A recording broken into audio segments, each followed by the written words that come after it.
શિરોમાન્ય કર્યા અને આશીર્વાદ લઈને પછી પાછો એ સફર કરવા માટે નીકળી ગયો. ટૂંક સમયમાં દ્રષ્ટાંત પૂરું કરી નાખ્યું. નિઝામુદ્દીન વલિયા દેશ વિદેશની અંદર, અમેરિકા, આફ્રિકા, ચીન ને જાપાન ને બધા દેશોની અંદર પોતાની વણઝાર લઈને જાય છે. 999 સાંડું અને ભરીને ત્યાંથી તેજાના મરી મસાલા ભરીને આવે, જ્યાં કાચું સોનું કહેવાય આપણે ભારતમાં, અને એ લઈને આવે.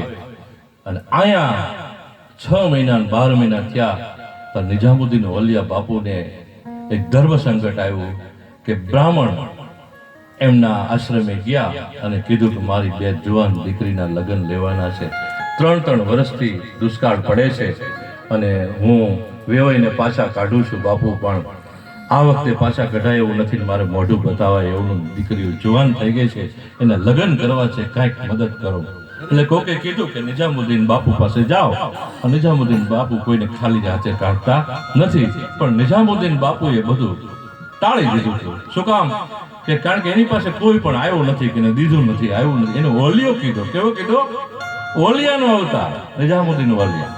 આશ્રમ સાફ થઈ ગયેલો, કાંઈ હતું નહીં. એટલે નિઝામુદ્દીન બાપુ કે ભૂદેવ તમે આવ્યા તો ભલે આવ્યા, પધારો, પણ આજની રાત રહી જાઓ. કાલ મારો ખુદા જે કંઈ કરે તે, પણ આજની રાત રહી જાઓ, મારા મહેમાન બનો. એટલે જે કંઈ હતું એ 2 જણાએ આશ્રમમાંથી બનાવી રાંધી સીધી પ્રસાદ ધરી અને પોતે જમીન સૂઈ ગયા. સવાર પડે એટલે બંદગી કરતા હતા પરમાત્માને કે મારા આશરે આ જીવ આવ્યો છે અને નામ સાંભળીને આવ્યો છે, મારી પાસે કાંઈ છે નહીં, ફૂટી કોડી નથી રહી કે, એટલે હવે આને મારે પાછો કેમ કાઢો? કાં તો મારો પ્રાણ ખેંચી લે ભગવાનને કે, અને કાં તો મને કાંઈક દઈ દે એટલે હું આને વિદાય કરી દઉં, બાકી હવે મારે અહીં રહેવાય એવું નથી. એટલે નિઝામુદ્દીન ઓલિયાએ આવી બંદગી ભરી. અને બંદગી ભરતા શી ખબર શું થયું, સવાર પડી અને કોઈ એટલે કોઈ ભક્ત નો આવ્યા, કોઈ સેવક નો આવ્યા, કોઈ નો આવ્યા. અને આ ભૂદેવે નિશાસો નાખીને બાપુને પગે લાગીને નિઝામુદ્દીન બાપુ કે હવે હું જાઉં, ત્યારે તમે કીધું ને આજની રાત્રે મારે કંઈક બીજી વ્યવસ્થા કરવી પડશે, કારણ કે 3 વર્ષથી દુષ્કાળ છે, કોઈ નાણાં ધીરતું નથી, હું ગરીબ બ્રાહ્મણ છું અને 3 વર્ષથી મારા વેવાઈને પાછા કાઢું છું, આ વખતે મારે મોઢું બતાવાય એવું નથી.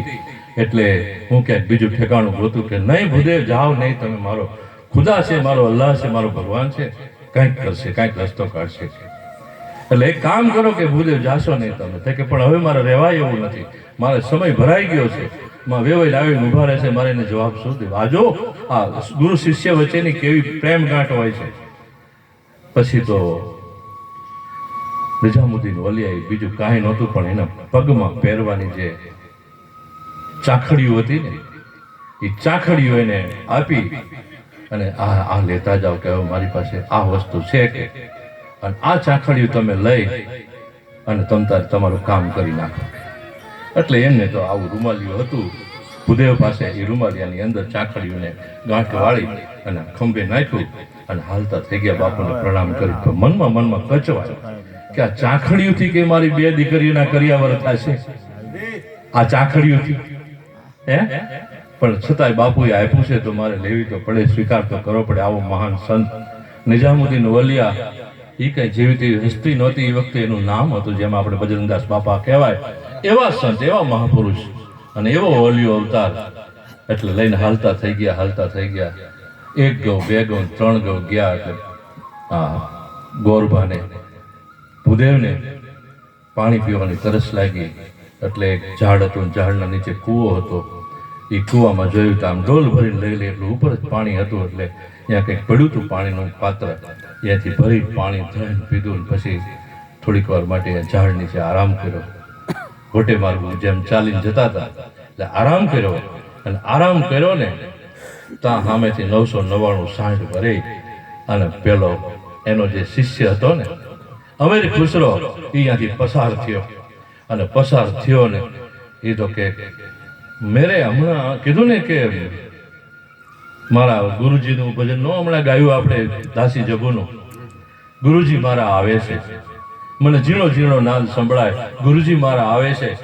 જેમ જેમ નજીક આવે ને એમ આને અમીર ખુસરોને ગુરુજીની સુવાસ આવવા માંડી. મારા ગુરુજી આટલામાં ક્યાંક છે, મારા ગુરુજી આટલામાં ક્યાંક છે. ગમે તેમ કરો, મારા ગુરુજીની ચાકડી કે મારા ગુરુજીની સુગંધ મને આવે છે. એટલે એ તો ફાંફળો થઈ ગયો બધે. આમ જોયું તો ઝાડ નીચે એક ભૂદેવ હતા અને ભૂદેવ પાસે આવું એક રૂમાલિયું હતું. રૂમાલિયાની અંદર ચાકડી હતી, એની સુગંધ. કારણ કે એ ભારે માયલું અત્તર લાવતો હતો, ગુરુજીના ચરણની અંદર એ છાંટતો હતો. એ અંતરની સુમેલ એને આવી અને એ દોડતો એ ભૂદેવ પાસે આવીને પગે લાગી ગયો કે તમારી પાસે જે સુગંધ આવે છે ને કહો ન કહો, તમે મારા ગુરુજીના તમે કાંઈક નજીકના છો કે. એટલે કે તમારા ગુરુજી કોણ? કે નિજામુદ્દીન ઓલિયા મારા ગુરુ છે અને મારા તારણહાર છે. મારા જે કંઈ કોઈ મારા પિતા કોતોય ભલે, મારા તારણહાર કોતોય ભલે, મારા ભગવાન કોતોય ભલે, પણ એની પાસે જઈને તમે આવો છો ને મને એની સુગંધ તમારામાં આવે છે કે. એટલે એ કે જો ભાઈ હું એક ભૂદેવ છું અને નિજામુદ્દીન ઓલિયાનું નામ સાંભળી મારી દીકરીના લગ્ન માટે હું અહીંયા ગયો તો મદદ માટે, પણ બાપુ પાસે આશ્રમ ખાલી થઈ ગયો છે, કાંઈ હતું નહીં, પણ એમની ચાકડી મને આપી છે. એટલે આ ચાકડી લઈને મને કીધું છે કે તમે જાઓ, તમારા કામ ગુરુ મહારાજ ઉકેલશે. એટલે એ ચાકડી છે મારી પાસે અને એ ચાકડી લઈ અને આ ભાઈ એમનો શિષ્ય અમીર ખુસરો નાચવા માંડ્યો. ગુરુ મહારાજની ચાકડી નાચવા માંડ્યો અને એટલો બધો આનંદમાં આવી ગયો કે વાસ જવા દીધો. એને એમ થઈ ગયું કે મારો ભગવાન મળી ગયો મને. ઓલાને કીધું કે ભાઈ ભૂદેવ, આ 999 હાંડ ભરી છે ને, એ બધી 999 હાંડ તમને અર્પણ. જાઓ તમારી દીકરીના લગ્ન ધામધૂમથી કરો અને બીજી 100 કન્યાને પરણાવો. આ તમને કુરબાન છે, પણ આ ચાકડી મને આપી દો. એટલે આ તો ચાકડી લઈ બાપુના આશ્રમે આવે છે અને નિજામુદ્દીન ઓલિયા વિચાર કરે છે કે આ ચાકડી પાછી કેમ લાવ્યો. એટલે કે મેં તો ગરીબ બ્રાહ્મણને એની દીકરીના લગ્ન